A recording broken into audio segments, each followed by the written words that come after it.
મસ્ત મજાના જીવનની મસ્ત મજાની વાતો.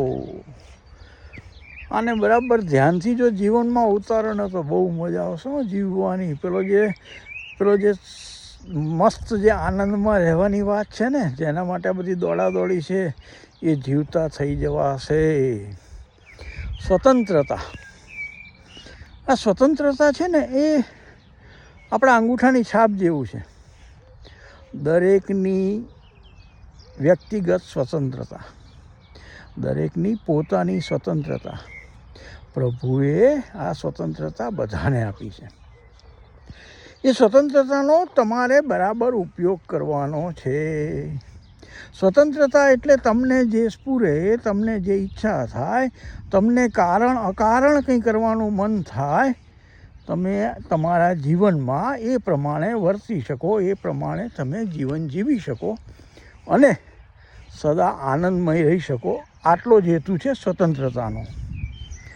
હવે એ સ્વતંત્રતા છે ને એ જો બીજા માટે હાનિકારક થાય અથવા તો એ તમારી સ્વતંત્રતાનો ઉપયોગ કોઈને દુઃખ પહોંચાડે તો સમજી લેવું કે તે સ્વતંત્રતા નથી, એ તમે સ્વચ્છંદી થઈ ગયા. સ્વતંત્રની જગ્યાએ સ્વચ્છંદી થઈ ગયા.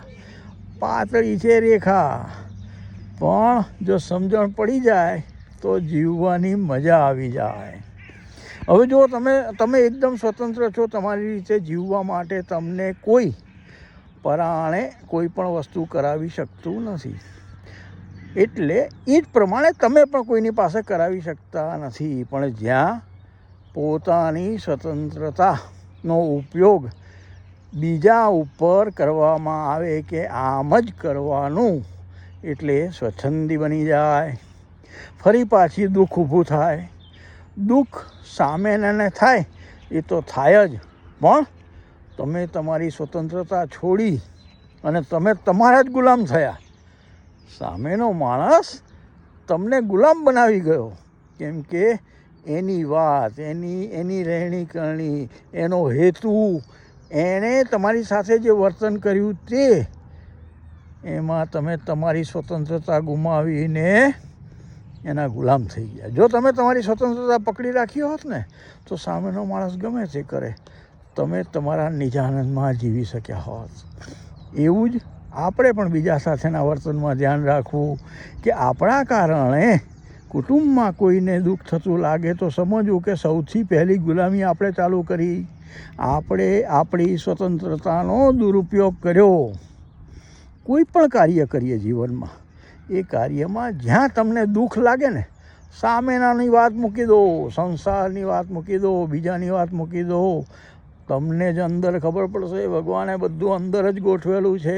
આ ટચ સ્ક્રીન જેવું છે ભાઈ, અડ્યા અને તરત જણજણાટી. તમને જ્યાં કોઈ પણ વસ્તુ તમે સ્વતંત્ર છો, તમારી રીતે વાપરી શકો છો, તમારી રીતે વ્યવહાર કરી શકો છો, પણ એનાથી જો તમે દુઃખ અનુભવો ને તો સમજો કે તમે સ્વચ્છંદી થઈ ગયા. તમારી સ્વતંત્રતા છોડીને ગુલામ થયા. કોના? તમારા પોતાના જ ગુલામ થયા. કેટલી નાની નાની વાતો જો, પણ જો સ્વતંત્ર થઈને જીવો, બધાને વહાલ કરો, તમારી સ્વતંત્રતાનો ઉપયોગ સકારાત્મક કરો, પછી જુઓ, પછી સમાજની કોઈ પણ તકલીફ હશે તો લોકો તમારી પાસે આવીને બેસશે કે ભાઈ આની પાસે જાઓ, આનું તો બધા માને. કેમ કે એણે એની પોતાની સ્વતંત્રતાને સકારાત્મક વાતોમાં વાપરી છે આખી જિંદગી, અને આગળ વાપરતો રહેશે.